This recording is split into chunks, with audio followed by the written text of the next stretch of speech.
Hi, everyone. It's great to be back. In this show, we're going to answer this burning question.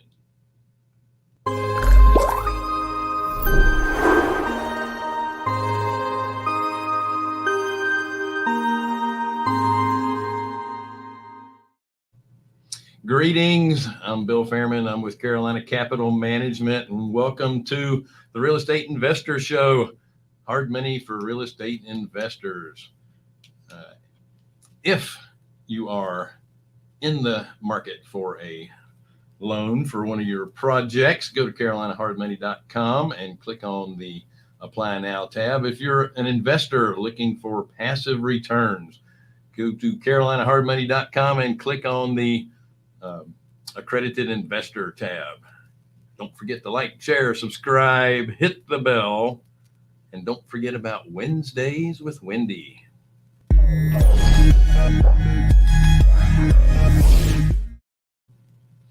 Wendy devotes 30 minutes per person on Wednesdays to talk about real estate. Well, she'll talk about anything, but you're smart if you'll choose the real estate thing, because that's where all the value is. Anyway, she's usually booked up a couple of months in advance, so go ahead and get on her calendar. It's also going to be over in the comment section. Speaking of comment sections, we have comments, questions that you can answer on the right side of your screen or underneath, depending on the platform that you're viewing us from. And one last little bit I want to talk about is the upcoming Quest Expo in September.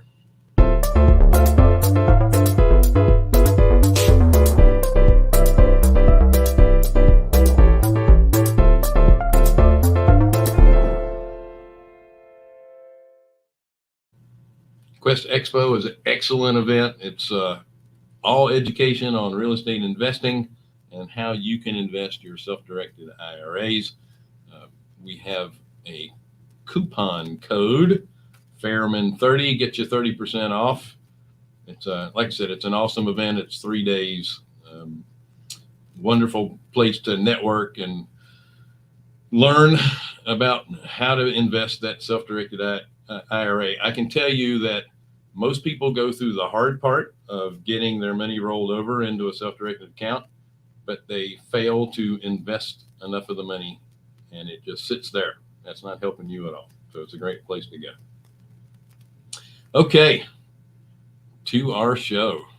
Well, I have an investor that sent me a video a few weeks ago. His name is Steve. I'm not going to tell you his last name because I didn't get his permission.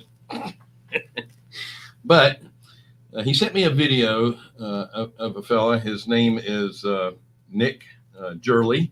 He runs REI Consulting, and he's a data guy. And the big headline was Wall Street landlords taking huge losses and is going to be forced to do liquidation. So I want to kind of go over his data, and I'm not arguing with his data. I don't agree with his conclusions. So let's start with this first clip.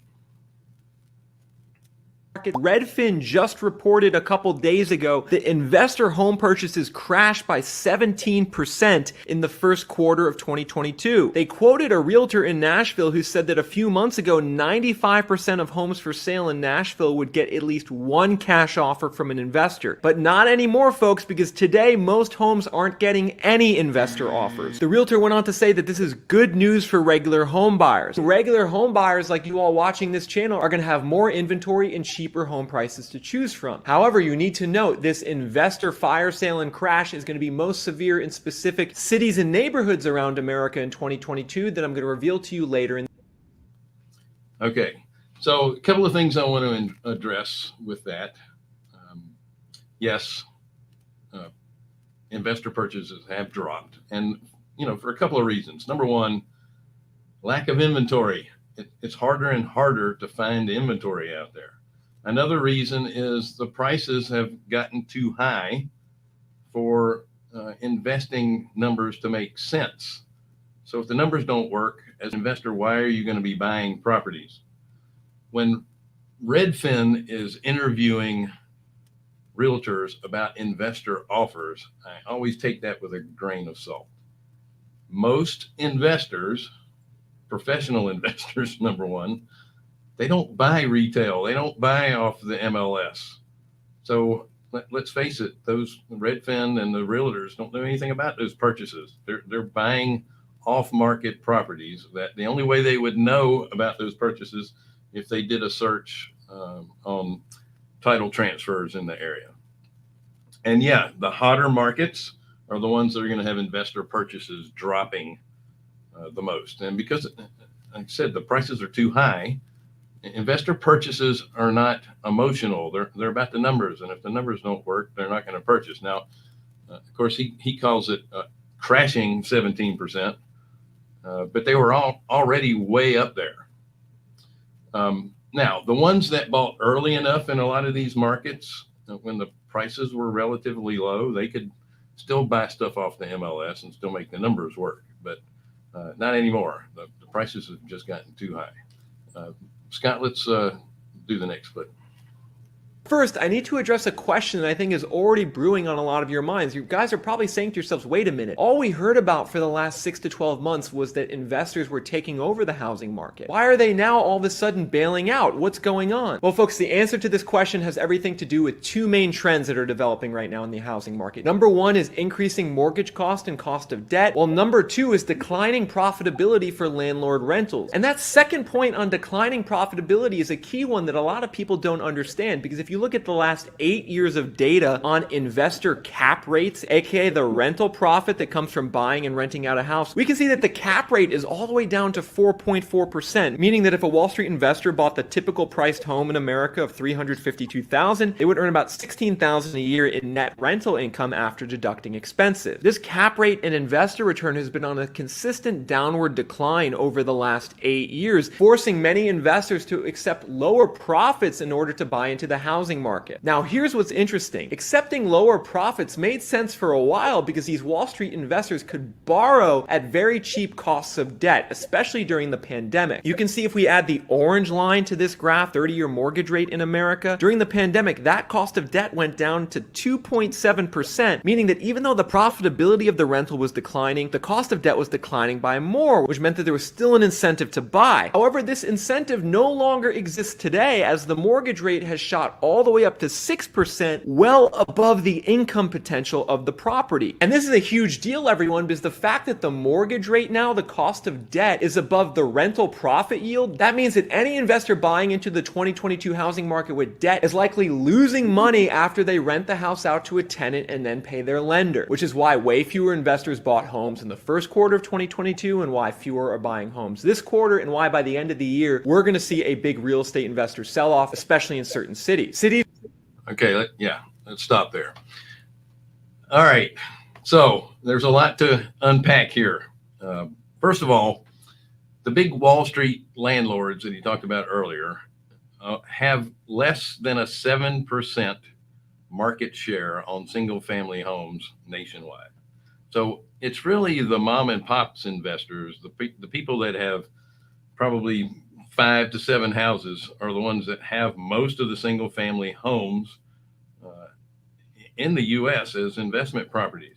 By the way, they're not losing money because interest rates are going up. They're not buying properties. You're not going to sell off a bunch of properties because interest rates have gone up, because you already have locked in the nice long low rate mortgages. Just because rates are going up doesn't mean you're losing money. You wouldn't buy if your rates are too high. You'd have to buy at a lower price. I don't know anybody that is buying single family rental properties in a 4 cap, 4.5 cap. If you're investing in single family homes, you're going to be at worst a 7 or an 8. And again, you're buying off market properties. So in the end, you're probably more at the 8 or a 9 cap rate in those areas. The 4%, 4.5% cap rates, those are Class A apartment complexes and self-storage type properties. Those are not single family homes. That makes no sense. And he is correct. Those cap rates are way too low. But in my opinion, It's not on single family homes. Okay. Now, Brian is correct. One of the benefits of a 6% rate now is that we currently have a 9% inflation rate. So as you're paying these mortgages off over time, you're paying it with dollars that continue to be worth less and less and less. And then your values of these properties will continue to go up. And then rents will continue to increase. But you're not going to buy a property that you're losing money on. So yes, he's correct that the purchases are going to slow down, but there's not going to be a big giant sell-off because those properties aren't losing money. Of course, I'm going to address that later with some occupancy issues.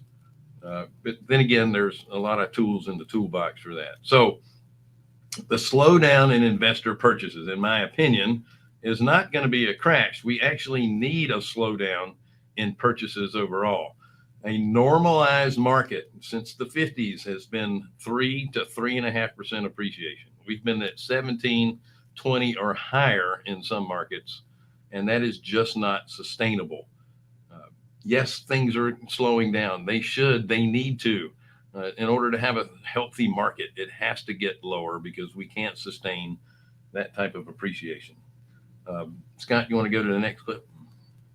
Where companies like Progress Residential operate. Progress Residential is the largest private landlord in America. They own over 80,000 housing units, and they've been very active in buying up single-family homes during the pandemic and then trying to jack up the rent on prospective tenants. You can see this very clearly on a property that Progress Residential owns in Phoenix. They bought it for $427,000 in early April, paying 200% over the previous sales price. They then listed it at $24.50 a month for rent, a sky-high rental rate for this market. However, they haven't been able to find a renter, and they've been having to cut the rent ever since. And it's likely that Progress Residential is going to need to cut the rent even further on this house in Phoenix in order to attract a tenant, which is going to be an issue because it means that their income yield and their return is going to go even lower, just as Progress Residential's cost of debt and borrowing is surging. Because over the last 12 months, we can see that the interest rate Progress Residential is having to pay on its mortgage-backed security issuances, which it uses to finance these acquisitions, well, the interest rate's gone from a minuscule 2.2% in the summer and fall of 2021 all the way up to 5.3% in June of 2022. So this is the explanation for the data we looked at in the beginning of the video, that 17% slump in investor home buying. It's all related to increasing interest rates and declining profitability. And I believe when Redfin's second quarter investor home buying report comes out, we're going to see an even bigger crash in purchases, which already is dramatically pushing inventory up in certain cities around America and pushing prices down, particularly in a metro like Phoenix, where investors have purchased nearly 30% of all the homes on the market in the last 12 months. I predict home values in Phoenix are going to plummet over the next 6 months as this investor fire sale takes hold, particularly in certain zip codes to the southwest and to the west of the metro, where nearly 50% of all the homes in certain neighborhoods are being purchased by investors. We could see massive pain, 20, 30, even 40% price decline. Another metro that's in the crosshairs is Charlotte, North Carolina. Over 30% of home sales in the last year were to an investor, and amazingly, there's certain zip codes where over 60% of sales were to investors. And in just 1 second, I'm going to reveal even more cities that investors are going to crash, because you folks need to understand.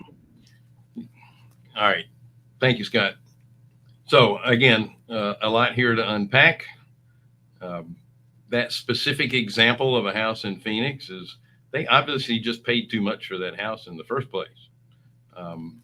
And that market is, and I agree, that market is slowing down and is overpriced. That's one of the markets where things are going to slow down. But we need that additional inventory to bring the market back to normalcy again. Okay. Yes, they overpaid for that house. It has nothing to do with their the financing or the leverage that they used. They just paid too much for that house based on the rents. As you can see, they paid 20% more than it was worth a year earlier. So those are the markets that heated up too quickly. They own 80,000 units. They have, he showed one example of a house that was bought at the wrong price, and they're going to have to lower the rents. That's what happens sometimes. So you got to be smarter about your purchasing. Now, on the Charlotte side of things, yes, there's certain zip codes that have a really high investor uh, percentage of ownership, but these are the markets that people are continuing to migrate to. So I'm not too concerned about that. We still have some upside in the Charlotte market. Now, here's the other thing. He's talking about a liquidate. These people are going to be forced to liquidate. Again, I said that you've already got most of these in place at lower rates. You have more tools in your toolbox than just dumping your properties. You don't have to continue to raise rates. You should have had enough margin in there where you can keep your rental rates at flat or even lower it in some cases if you need to. You should have enough margin in there. He's predicting, and you didn't get that part of the clip, but he's predicting an inventory surge similar to the crash of 2008 with all these people getting rid of these rental properties. That's going a little over the top, I think, because like I said, just now within the last probably 6 months or so is when the interest rates have gone up. That has nothing to do with the homes that have already been purchased and have already been priced appropriately. Your professional investor is not buying at retail. They're buying at wholesale. They're making sure that they're in it properly and they have good cash flow. The cash flow is going to continue no matter what the economy is. People always need a place to live.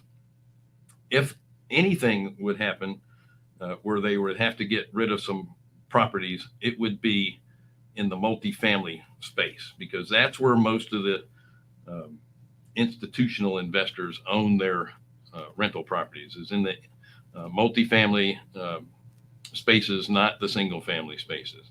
So in my personal opinion, I don't disagree with the data because he's just using raw data. I disagree with his conclusions. We are not going to be into a crash. We do need some normality back into our market.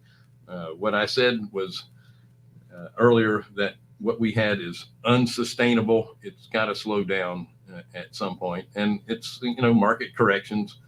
Keep in mind, if there's more inventory, anytime there's a downturn in the market, that is more opportunity for you to get properties at a lower price. At this point in the game, you guys should be holding on to your cash so you can take advantage of these opportunities that come up.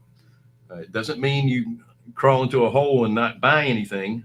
You just have to make sure that the numbers work. That's all. And again, you have plenty of tools in the toolbox. You don't have to sell a house because your occupancy drops. You just lower the rents a little bit. Those values on those homes over time are going to go up. If you're invested in real estate, it's not a short-term thing. It's a long-term thing.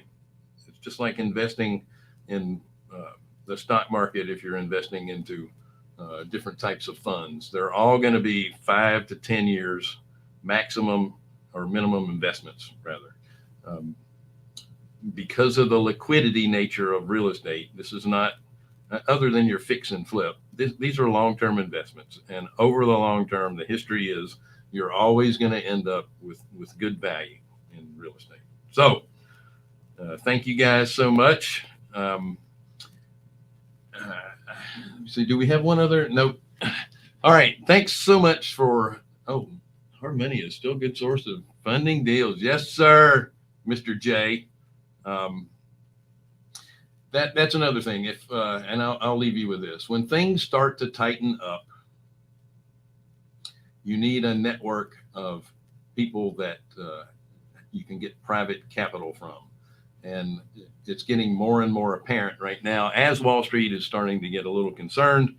A lot of your short-term bridge lenders are having a hard time getting securitizations now, and they're not offering the same deals that they did recently. And we'll do a show on that too. We had a big securitization that happened last week from some institutional lenders that are doing short-term bridge loans like what we do. But they're selling it on Wall Street as securitizations, and the securitization had failed. So when I get some more information on that, hopefully we can add that on the next week's show. Thank you so much for joining us on the Real Estate Investor Show. Hard money for real estate investors. We are Carolina Capital Management. We are lenders in the Southeast for real estate investors. If you have a project that you'd like us to take a look at, go to carolinahardmoney.com and click on the Apply Now tab. If you are a passive investor looking for passive returns, click on the Accredited Investor tab. Don't forget to like, share, subscribe, and hit the bell. Have a great week. Talk to you soon.